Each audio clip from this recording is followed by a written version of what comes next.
Yo tout le monde, j'espère que vous allez bien.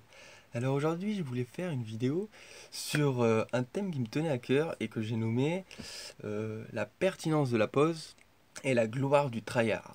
Alors, qu'est-ce que le tryhard? Le tryhard, qui vient de l'anglais try hard, qui veut dire essayer durement. Ce pourrait se traduire en français par le fait en fait de faire quelque chose à fond fond fond. Donc on commence par exemple une activité, un sport, une discipline et on se donne à fond. Donc ça marche beaucoup pour les passionnés qui découvrent quelque chose ou pour quelqu'un qui s'en rend compte d'un coup. Mais je le mets en pause en fait, je le mets en contraste avec justement la pause. C'est-à-dire, si on fait qu'enchaîner à fond, on a nos possibilités de dépasser certaines limites, d'être vraiment dans un move, dans une fierté, dans une puissance, dans une dynamique qui est vraiment agréable pour nous. Et en même temps, ça peut avoir ses inconvénients, c'est-à-dire avoir que une vision, que une passion d'une certaine manière pendant un laps de temps, mais si ça nous va, c'est très bien.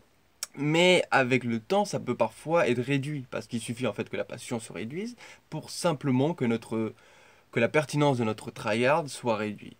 Alors, si la pause est à mon sens si pertinente, c'est parce qu'elle nous laisse une régénération, une créativité, on va dire, qui est vraiment unique. Qui est unique dans le fait de ne rien faire entre guillemets, c'est-à-dire dans le fait d'être simplement dans le ressenti, simplement dans la détente, simplement dans la pause.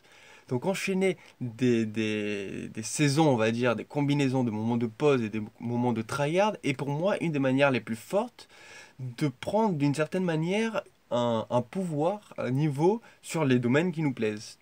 Donc, j'en venais au fait que j'ai eu différentes, on va dire, passions, activités dans ma vie. Là, j'en venais d'une période d'avant où je m'étais mis beaucoup aux échecs. Et là, j'ai commencé du coup une période sur le poker. Et si cette notion de pause m'a autant intéressé, c'est que là, justement, je faisais une pause de 4 jours sur le poker. Et juste en fait, pour ressentir différents états, aussi bien maintenant que dans la prévision de ce que je sentirai après. Donc du coup, on a la possibilité de toujours garder notre enthousiasme, de toujours garder notre force par justement ces pauses-là. Pareil pour la musique, jamais je ne pourrai arrêter ni la musique, ni les poèmes, ni les vidéos, je pense. Puisqu'en fait, c'est simplement un plaisir que de brasser ces énergies-là et d'offrir différents points de vue. Donc, une pause en ce moment, par exemple, pour le poker, j'en suis bientôt à 2 mois, donc je vais raconter toute l'expérience dans la vidéo suivante, je pense. Et en ce moment, je joue à Magic, donc vous devez peut-être connaître hein, le jeu de cartes. Euh, quand je jouais à l'époque, c'était le jeu de cartes le plus connu, quoi. Et je savais pas qu'il existait en ligne, bah, il vient de sortir sur internet, donc c'est un délire, juste pour vous dire que c'est en sortant les jeux différents, en sortant par des phases différentes de tryhard, tout simplement, qu'on va sortir une très très grosse force. Et voilà, c'est tout. Sur ce, je vous souhaite une excellente journée et à la prochaine. Bye bye.